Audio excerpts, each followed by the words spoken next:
Okay, here we are, flowing with another episode of Front of the Class Real Stories from Real Educators.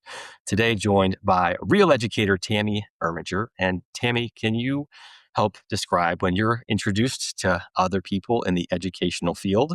How do you introduce yourself? How long have you been teaching? What are you working on today? What lights you up about this profession? Maybe a fun fact, whatever it is. How do you introduce yourself to other people in this profession?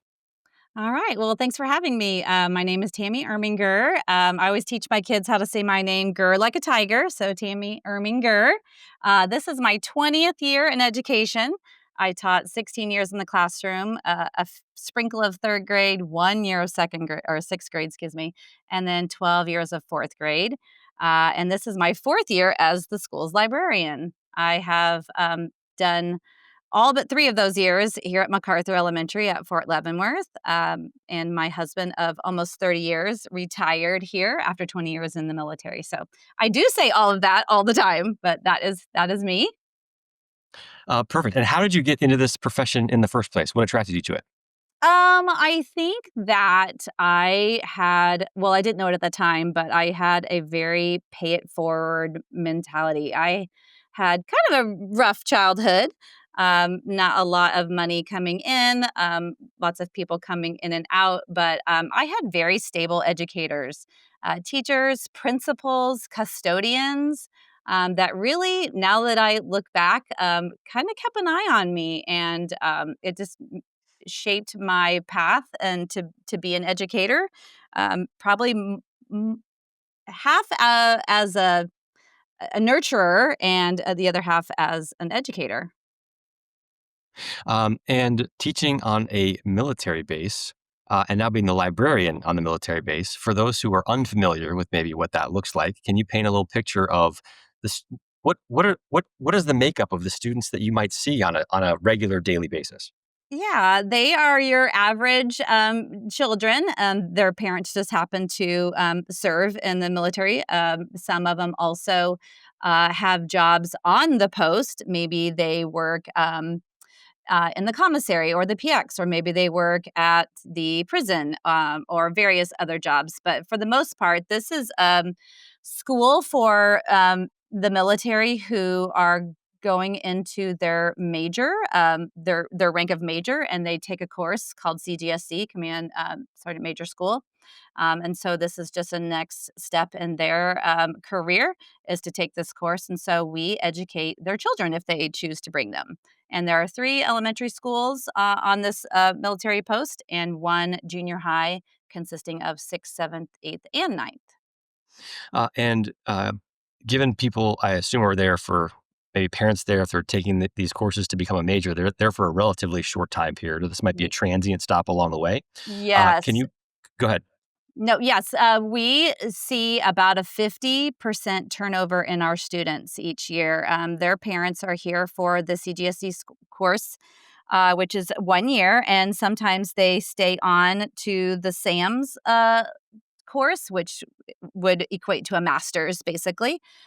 In the military world. And so after 3 years, then we probably don't see, a vast majority of these students because they have moved on. We have some what we call permanent party students, but for the most part, there's a huge turnover. We also have a lot of international students with us, anywhere from 25 to 75 students from all over the world, and their parents are also coming to this school too. So we have a wide variety of faces. Yeah, and I guess I could see how in potentially in a world with that many people who are there for a year, or maybe the kids are used to being in and out of a school for a year or two here and there, Mhm. kids from all over the country, all over international. Your background of having school kind of be a safe, energizing place that you wanted to go to could potentially be a very important trait for kids who are Mhm. facing moving around schools every year, every other year. Mhm. Out of curiosity, how has your background, like what do you bring differently to the table as an educator, given your background, especially given the background of your students who might need that extra touch? Because I don't know, like I went to the same I went to the same school. I was around the same kids all the time. I couldn't imagine Mhm. bouncing back and forth every single year, every other year, et cetera. So can you help us understand a little bit of like how does your background help shape how you approach kind of creating a place for these kids who bounce around a lot, and for good Mhm. reason. Their parents are, Yeah, advancing in life, et cetera. Like, how right. has that helped you become a great educator for these kids who are kind of might only see you for a year? Mhm. Yeah, relationships and connections are very vital. Obviously, we're in the business of educating, but we are also in the business of making connections, building relationships. They have to trust us. They have to feel comfortable. They have to feel safe before they'll let us, fill their heads with knowledge. So they're not going to give us anything unless we build that trust, build that relationship, and it's funny, this year, our theme is connect, and it could not be more relevant than this location because relationships are just so important. So I feel like with my background and needing those that continuity and those relationships, I feel like that's what you have to establish first. So I try to do that in addition to teaching content. Yeah, what are some things that you all do at that school maybe to proactively kind of foster that? And I asked also with the context of, like, I got a little 3-year-old, and he just went from his second grade kind of little daycare Montessori class to his Mhm. third year, and now he's the youngest kid. And there were 8 kids, and now there's like 20 kids. And the first Yeah. couple of weeks, he was like, "Do I have to go to this new class?" Like, he was Oh, like, it was just so different, and it was all new yeah. people, right? And so Mhm. he wasn't feeling he wasn't feeling at his best, right? It was a lot to Right. take in. It And is. so I'd imagine with these kids you have too, right? Like, it's a lot to Mhm. take in. There might be a new school. They may have never been in Kansas before. They might Right. know they're only going to be there for a year. So I'm curious, how do you specifically, and maybe this school in particular, foster that kind of connection up front to kind of get past those barriers that might be up there for kids? Yeah, we really try to have a family environment. We create family environments in our classrooms. We also make connections with buddies, let's say kindergartners classes and fifth grade classes. We like to partner them up, and because we're here for such a short time, they may be away from their families, whether they're international or they live in Georgia and they're here now. Building that family connection, that community, I think is where it starts. And so then when you do have a student that comes to a new place and sees all these new spaces, uh, having them talk about their families and allowing their uniqueness to shine through, but also that they are a part of this little temporary family. Also, my daughter, in fact, she swears she's from Georgia, even though she was not born there. She spent 5 years there, and she still considers herself a Georgian because of the relationships that she built there. And she's 25 now, so I think successes when they do feel like they are a part of this mini family, even if it's just for a year or two. And you've been in this educational world for quite a while. Is there anything in particular you're looking forward to over the next 3, 6 months, maybe this school year? I guess the point here is like, hey, what can still light you up, or what can you still be looking forward to try something new, or new relationships to build, or whatever it is, Mhm. even after you've been in this profession for a while? What still is there to look forward to? What lights you up about, again? You pick your time frame next month, two, Ah! 3, 6, whatever it may be. Well, I think with the temperatures, everybody's feeling the drag of winter coming, taking a break, but that's not a very good answer. But um, I think that, because I switched gears, I switched roles, this is my 4th year in the library. I think that literacy still lights me up, and, finding books for students who are reluctant readers, or maybe it's that international student that I just saw walking around the library for several minutes not knowing what they wanted to, check out. Maybe looking deep within me to find books that they are interested in. And so my challenge is always to find students who may not necessarily like to read, because that's my passion, and for them to be my challenge. I've got your number. I'm gonna find a book for you. Well, on that note, I'm curious, what if any, maybe from now to like pre-COVID, what are you seeing in terms of trends in terms of elementary school age kids and the ability to read, desire to read, et cetera? Like, what are you seeing? Well, unfortunately, we see a little bit of a decline in their ability to have stamina when it comes to reading. Maybe they are spending a lot more time on screens, watching YouTube videos that are very short. So their attention span, I have noticed, is much shorter. So anything short of flashing lights or spinning plates, I think we struggle to keep their attention. So that's always a challenge too, whether you're in the classroom, in the library, in the gym, in the music and art rooms. Finding their attention and keeping it is definitely more so of a challenge now. And anything that you were the school is, and I realize sometimes you can't do all of this at school. Sometimes then they Mhm. go home and they're full of the flashing lights, and so it's like Yeah. you're struggling to kind of combat that. But like, Mhm. yeah, anything that you or the school is trying to do, new, interesting, novel approaches, something at all to try to help combat some of that or help improve reading comprehension, scores, Mhm. stamina, those things that you mentioned.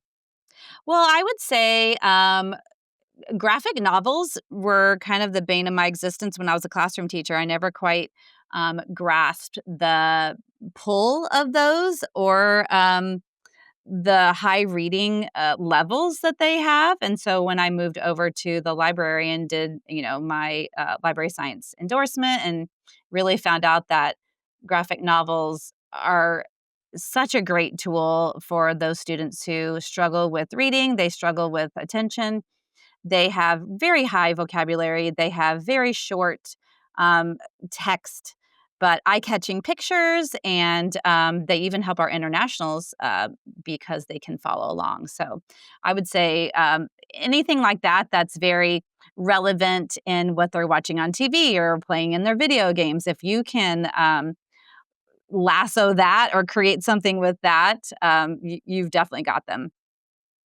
Yeah, there's nothing like uh, if you want to get kids interested in reading, help find something that they're at least interested in reading, right? Like Yes. instead of Yeah. forcing, like, well, hey, read this book because that's just something that I had to do when I was your whatever it is.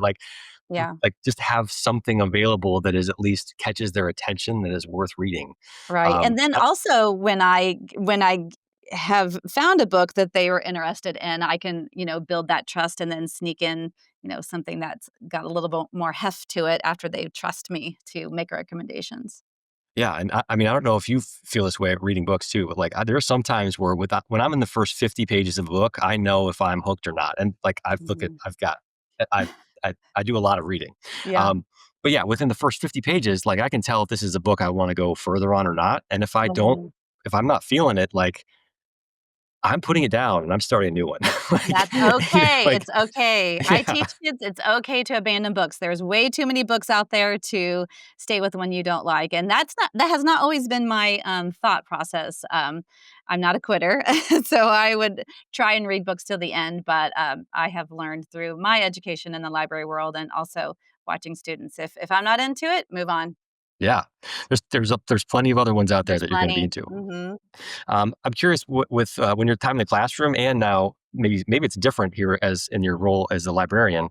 How do you kind of set the tone with your new kids in the first say day or week or month of kind of what they should expect from you and what you should Mhm. expect from them? How do you go about having kind of that upfront kind of conversation contract whatever it is so to speak Mhm. that way they have an understanding of when they walk into Miss Erminger with Good job. the roar, Nice. her library, like, how do they know what to expect? How do they know what the standards are? How do you set that? Yeah, I think that with parents too, but even when you're having discussions with the students in the classroom, it's a partnership, and I tell them and their parents, we're working together through this year. We're going to learn a lot, and we're going to play a lot. We're going to work hard, play hard, and I am definitely known throughout the building as one that has high expectations, and that's okay. I don't mind having that label, but I do know that students will rise to it if you hold them accountable, help them along the way. So they know right off the bat, day one, I have very high expectations, but I'm going to be there with them to meet them. And can you share a little more detail on that? Like, what are some of those expectations? And especially because again, you've got kids who maybe have they don't know what to expect in your class. They were used to a Mhm. different school that did things totally Yeah. differently. So what pushback maybe do you get from kids up front? Is they're testing your high expectations? Does she Yeah. mean it? So can you give a little Yeah. example of what some of those expectations are, and Yeah. maybe what, if any, consistently gets pushback from students, and how you handle that and still hold the standard? Mhm. I think that, I give them, a lot of leeway until it's abused. I do expect them, and it's very hard because they can't sit still anymore. I do expect them to sit in their seats, and I do expect them to have their materials ready, and I feel like it does sound harsh, at the beginning, day 1, and the new students will maybe act like that wasn't the case in their old school, but I've been around the block enough to know that there aren't too many, schools and classrooms that are vastly different than, having those expectations of, respect towards an adult, speaking when you raise your hand. I really do have maybe some old school, expectations, but I feel like they set the tone, for then if, something fun and exciting comes along, then they're more apt to know how to handle themselves emotionally, and, while we're talking and discussing, if they have those, foundational expectations. Yeah, are there any specific examples of things that you're really make sure you hold the line on? Um, any things that maybe they might, again, you give them grace until it's Mhm. abused, but like anything in particular that maybe consistently toes the line of kids potentially abusing, that you have to enforce a little more strictly. Any specific examples of things that come up, and how do you enforce that? Maybe the way that they speak to adults and their peers. I feel like, with, technology and, gaming sites, I feel like there's a very, casual way that students talk to each other, and then maybe they are trying to use that casual conversation, with the way that they talk to adults, and I really try to make sure they understand that's different. There are different ways to talk to adults than there is to talk to their peers. It's still kindness, it's still respect, but, um, I'm not a bruh or a bro, and, you can't get my attention with a "Hey." So again, I think that there's just this casual way that students, talk to everyone. And so, as an example for that, like, you mentioned, you're not going to get my attention with a hey. Mm-mm. So if it's 3 weeks into the school year, 5 weeks into the school year, and someone says, "Hey, Mhm. brah," and it's directed at you, like, will you just ignore them? Will you say, "Can you say that differently?" Like, how do you kind of Right. transition that to get them Yes. to refer to you as Mrs. Erminger? Like, how do you go Right. about doing that? It's probably dependent on, how comfortable we are with each other. If it's early on, I might pull them aside and just say, if this might be the way that you talk to your friends, but, here in school, this is how I'd like for you to address me. I would like to address you the way that you want to be addressed. How is that? And maybe have that casual conversation. If it's, the middle of the year, the end of the year, and all of a sudden it slips out, I might, bra them back. But, I like to just pull them aside and say, this is how I would like to be addressed, unless it's, the very beginning of the year. We might have a discussion, whole class. This is how I'd like to be addressed. How would you like to be addressed? Yeah, yeah, and but part of it, I also ask because, again, my 3-year-old loves to ask for things in not the nicest way sometimes. So one of the things Mhm. that we're consistently doing is like, "Hey, how can you ask that differently?" Yes, Um, absolutely. which is just a cue of like, "All right, I'm not Yep. gonna scold you necessarily on the Yeah. first time, but like, hey, how can you ask that differently?" And Yeah. usually there's a quick Mhm. response of like, "Oh, can I please have that cheese puff, please?" Yeah. Like, "Uh, Rephrase. there we go. Do it that way the first time, please, Yep. next time." Yeah. Rephrase. Yeah, yeah.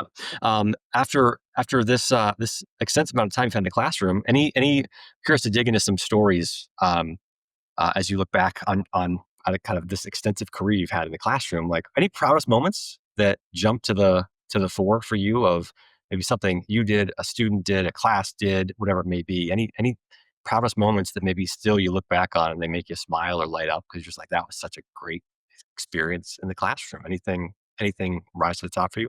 Oh gosh. Let's see. In the classroom.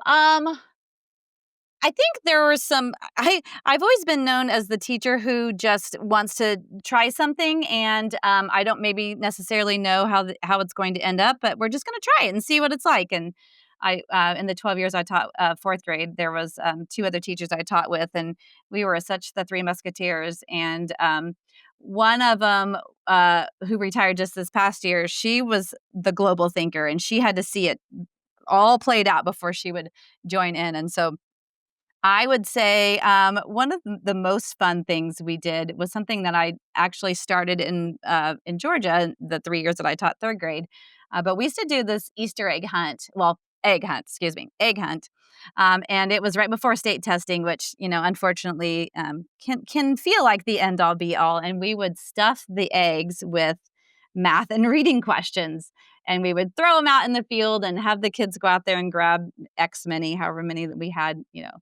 And then they would come to parent volunteers who had answer keys, and the answer keys were color coded. I mean, it was this big production, and they would answer the questions, and if they got them right, they got a piece of candy. And even for the reading, we'd have these big passages blown up on posters and stuck to the modular trailer classrooms, and they would go read the story and answer the questions. So and then I brought that to Fort Leavenworth here, and they still do it. Even though I'm in the library, those fourth grade teachers still do it. So that it's so exciting. I even go out there and volunteer if I have a free block to help with the egg hunt because I it was mean, such a lot of yeah, very fun. cool. So something you started in one school in a whole different state, you brought Mhm. here, and now you're not even leading it, but because it's got Mm-mm. such a, I don't know, it's built such an audience. Like it's going on without you, even so to speak. That's pretty cool. Yes, my legacy, the egg Yeah, hunt. and you mentioned, hey, that, like you're always trying things, and sometimes they don't always work out.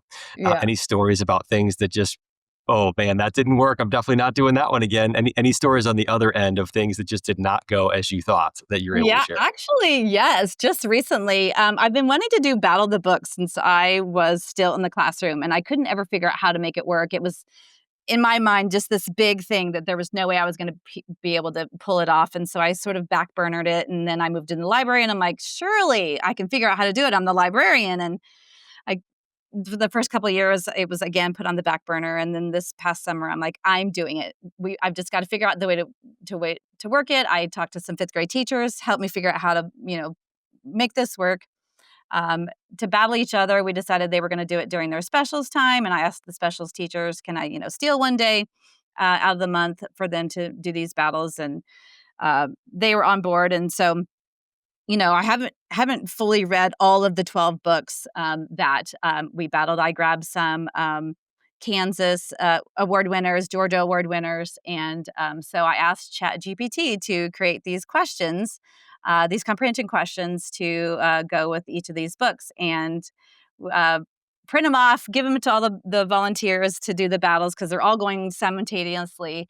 And one of the volunteers comes over and she says, "None of these questions match the books that they're reading. Sometimes the content's right, but the characters' names are wrong." And so that's when I learned about hallucinations on ChatGPT. And so, yes, I have definitely done some things that in the end that didn't work out, but we're still having a good time and we're making it work and reading the books as fast as we can and rewriting the questions. But I've had so many parents and teachers come up to me after the first battle and said, this is so awesome. The kids are loving reading again. They can't wait till the next battle. So even though it didn't go as planned at the beginning, we're still making it work. All right, so we got ChatGPT just made up some characters in some of the books and just got things completely wrong. Yeah. But can you help us understand the battle of the book of, like, for those who might be like, maybe I'll bring my own questions, but like, how did this work? Like, what actually was the battle of the book? Just help understand, what are the kids experiencing? Like, how do they win? Like, how was this game structured? Yeah, so it is a national thing, Battle of the Books. And so a list of books comes out every year, and students who want to be a part of it they form a team of 2 or 3 or however many you decide, whatever fits your school. And then those students read 2 books, at least that this is the way I'm handling it in our school. Um, the 4th graders are reading 2 books, and I think there's 6 teams, 7 teams, and then, the 5th graders are reading a separate set because I have to do it during their specials time. And then they read 2 books a month, and then they come together. I have buzzers, and, we ask questions, and they buzz in, and they earn points, accumulate points all throughout the year, and we'll have a big celebration at the end and, just celebrate the fact that they read, that many books, and they hold each other accountable with their team. And if one person didn't get a chance to read the whole book, hopefully their partner will be able to answer the questions because they did. And they're just really having a lot of fun with it. And I'm enjoying seeing them grow as readers too. And who doesn't love a good competition? I mean, especially at that age, nobody doesn't Yeah, love they're nobody. eating it up. And one of my fifth grade teachers, she has maybe 18, 19 kids in her class, and I think 15 of them are on teams, so I really applaud her, and thank her for encouraging her kids to do it because it's so much fun to watch them compete. Okay, so battle of the book as potentially a way to also combat the maybe lack of attention in reading. Of Yes, like, because there's a game involved. yeah, I have one graphic novel, I have some, historical fiction, I have some realistic fiction, and so I even had a student catch me, at, duty this morning say, "Mrs. Erminger, the book I'm reading is so sad," and I said, "Oh, it gets better," and not all the books you read are gonna be sad, but I love that they're, really getting into it, and we even have a Google Classroom where I let them, I ask them questions or they'll check in and, "How's your book going?" You should be halfway through your book by now, and they'll chime in and tell me how they're liking their book too. Very, very cool, very fun. Battle of the book for those who are looking for other activities for maybe some fourth, fifth, or other grades. And any wild, crazy stories through the years? Maybe they could be funny. Maybe they could be that was really scary. Maybe they could be hilarious. I can't believe that kid said that. Anything strike you in your years in the classroom of wild, crazy, funny, energetic stories that you're able to share? I think that as a teacher community, we tend to do some crazy things. We did the Harlem Shake once. We videoed ourselves doing the Harlem Shake and showed the kids. Surviving COVID for sure, is something I can definitely hang my hat on and say that that was the absolute hardest thing I've ever done. I remember coming home from the very first day, when we were a year at home, and then we came back late the next year, and just were 6 feet apart, and it was just awful, and I just stood in the middle of the living room floor and just cried, and my husband's like, "Wow," and I said, "Yeah, that was hard." But I remember, probably the craziest thing that ever happened to me was I've always had a bathtub in my classroom, and it was just a fun place, for kids to read. It's full of pillows. It's just an alternative place, for kids to go and read when they have their work done. And, I had a student, a particularly tough student, and, couldn't find this student for, a good 5 or 8 minutes, and he wasn't feeling good that day, and he had burrowed himself underneath the pillows in that tub and fallen asleep. So that was my heart attack moment is Where is he? yeah. Where is he? He was in the classroom the whole time, but, yeah, that was terrifying. So now that bathtub is in my library, and still loved by children, but your feet have to be hanging out of the side of the tub, and you have to be on top of the pillow so I can see who is in it. Now, how in the world did the first bathtub in the room like story get started? Like, how did this start?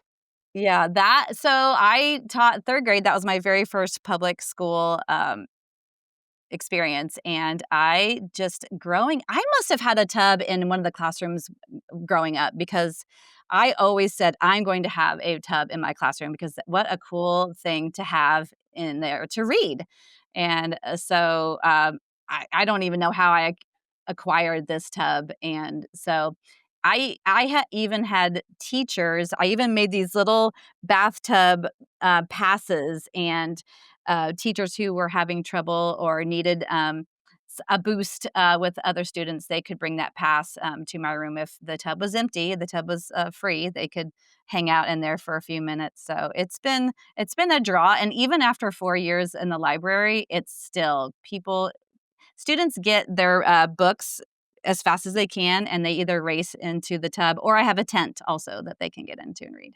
So yeah, make an interesting seating arrangement, whatever it may be, that's a little outside the normal, and the kids will want to be the first one to read in that cool Yeah, seating yeah. arrangement. Okay, fascinating. Thank you for that. Tub in the classroom and the library. In the Never heard of that one classroom. before. But the kids love it. So They if do. the kids love it, like just follow along, do the things that they Yeah, love, right? all for the Um, children. any things that you've consistently done in your career that just seem to work really, really well for you, that maybe you're surprised other people don't do, or you've advised other people to do that thing or those things, and they just don't seem to catch on. I mean, so anything that just seems to really work for you that you're surprised other people don't do more of as well. Oh gosh. Ooh, probably mm, no. I actually pride myself in learning from other teachers, especially the new teachers that are just coming out. They always have really great ideas and fresh uh stamina and energy. So I feel like I learn more from them on things that what works for you. I always lean on them. I consistently, I would just say being consistent. Being having continuity in your classroom. If you try to change things up too much, then students aren't going to know what to do and what is commonplace. So I feel like having consistent rules and expectations and procedures, I feel like would be what I do that's consistent.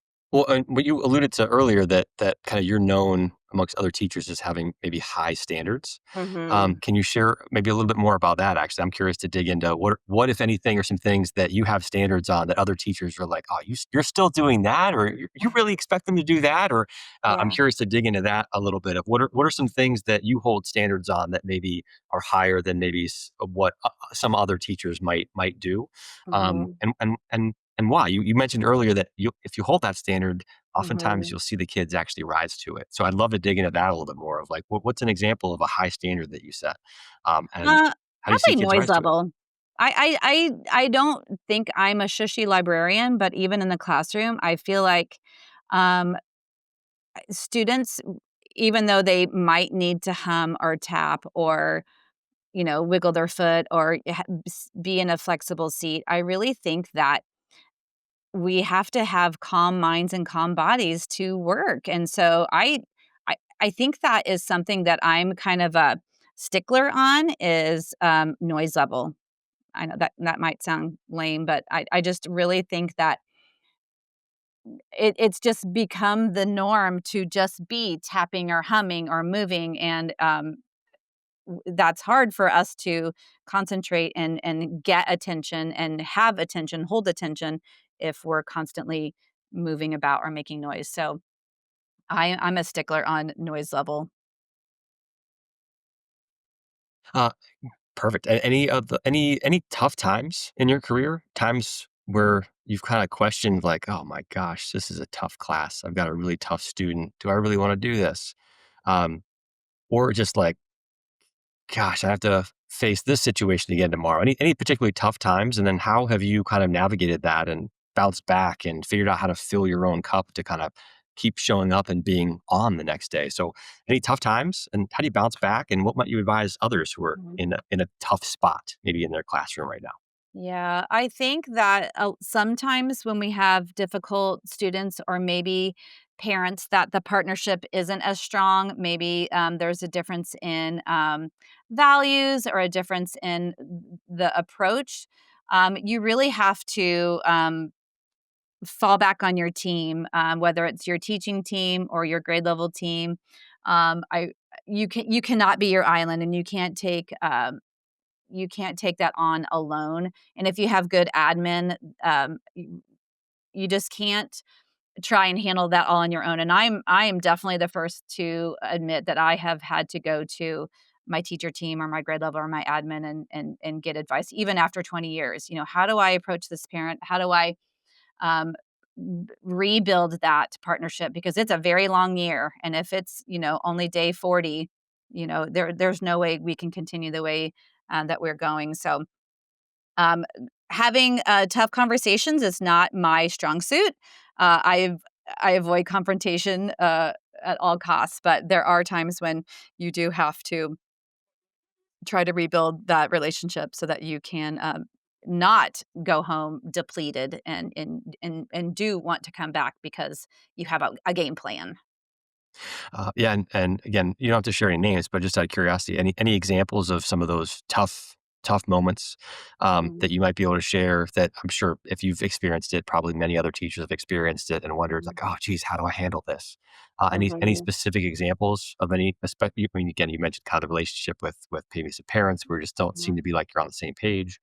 Any mhm. specific examples that you might be able or willing to share, and how'd you handle those? After you confront your team and kind of get some advice of how should I handle this? Any, I guess redemption of what did you do? Did it Mhm. work out? What happened next? Yeah, I think sometimes when you have parents who are believe one way how education should be approached, or maybe how family time or evening time is spent. There can be a little pushback. I don't believe in homework. There is no really strong evidence to support that it helps out. So I do think that once students leave school, they should kids should be kids. But I think sometimes when kids are overloaded with after school activities, that can be hard on students then to handle the stress of school. And so having those conversations about balance can be tough. And then I would just, go to a teacher that I know has either had that situation before or always have given me good advice in the past to how to broach those conversations. And it's just hard to speak to those things without, you know, talking Yeah, specifics. yeah. Don't want to give anything away. Just trying to look No, for some general principles that might help right. others might be in that type of a situation right now. Hmm. Um, what a couple more quick fire, rapid Uh-huh. fire type questions as we wrap up here. But what if anything might be the number one piece of advice that you'd share with a brand new teacher who might be, right now it's November when we're recording. They might have been teaching for 2 months. They might be Yeah. wondering, oh my gosh, what am I doing? So, any advice? What's the number one piece of advice you might share with a brand new teacher who might be starting out there today? I think I probably made this mistake a couple of times, either changing grade levels or changing, my profession. You can't do it all. And I had such fun, exciting things that I wanted to try, and it was at the cost of the routines and procedures put in place. When you try too many things at once, then the kids get overwhelmed, and you get overwhelmed too. So start out small, pick out the must-haves, the die on the mountain things, and make sure that you have those set, and the students are following those without having to be told. Find those routines and procedures, those 2 or 3 things, and then after that, build on trying new things and doing those 1 or 2 at a time. And your master's, can you share any approach of like, did you choose to go get it? Did you not? And just your rationale behind whatever you chose. Can you share a little bit about approach to getting a master's and maybe what you might recommend to folks who are thinking about it today? Yeah, I do recommend getting your master's. I did not get my master's until I was 40. I don't recommend that. I don't recommend waiting. If it is something that you're interested in, and I highly recommend it. If you took any time off, I would say don't take much, because it was hard at the beginning to get back into the swing of things, because you're a full time teacher, and then you might be a mom and a wife or a spouse, And so that is very hard to juggle, but don't wait too long. I think that getting my master's, both of them, helped me dig in deeper to my craft. I feel like your undergrad helps you teach content, and your master's helps you understand the long game, if you will. Helps you understand what you're doing, and what you're teaching affects students over time. Now, I don't get to see that, obviously, because the students move on, but I know, with their successes, that what I'm doing is making a difference. But I feel like your master's really helps you hone in on the specifics of what you are interested in, because you can be specific with that master's. And what to you is the single best thing about this profession, education? Oh, I hate to be cliche and say the aha moments, but I really do think that we have a very hard job, and I feel like every day we come to school, even if we were beat down the day before, and we decide it's a fresh slate, we're going to try again. I feel like we have such resilience, and I think that I applaud all my fellow educators, because I feel like that, because our job is so hard, and we keep coming back, and that's a testament to us. And on that note, what do you think is the single toughest or hardest thing about this profession? Or if you could wave a magic wand at one thing and change it, where would you point that one? Screens. Hmm. I feel like it's such a double-edged sword. I feel like we want our students to be tech savvy, because that's our world. They do need to be proficient in technology, and some go into technology as a profession, but kids need to be kids. And I feel like at times it can kind of take over, and then sort of negate some things that we have um, been successful in. And so, screens. Are screens allowed in your school or in your library or when you were like kind of in classrooms today? Have they been No. kind of you have to We're lock them up? Like what's your no, school and your kind of policy these days?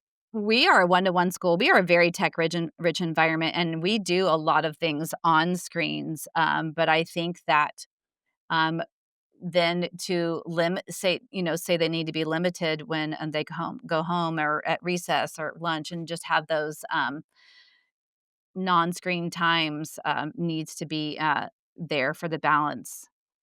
But yes, we are one-to-one, and we are very tech rich.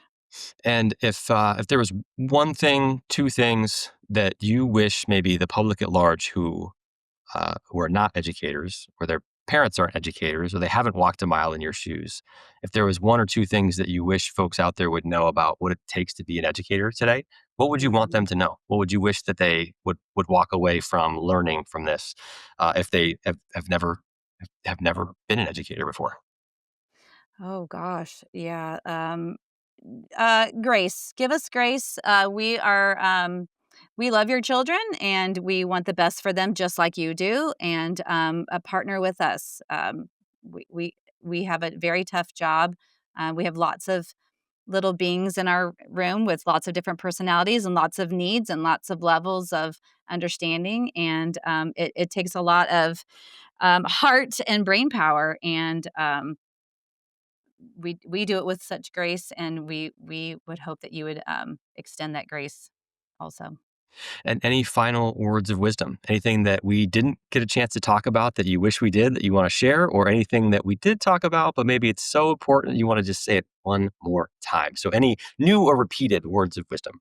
Oh, build relationships. The curriculum will come, the students will show up, they will be taught, and they will be successful. They will build those relationships with your students, and create an environment that the students can build relationships with each others also. Well, thank you for your real stories from a real educator, Tammy Irminger. And for those out there, yes, you can still hold those standards high. You can do it.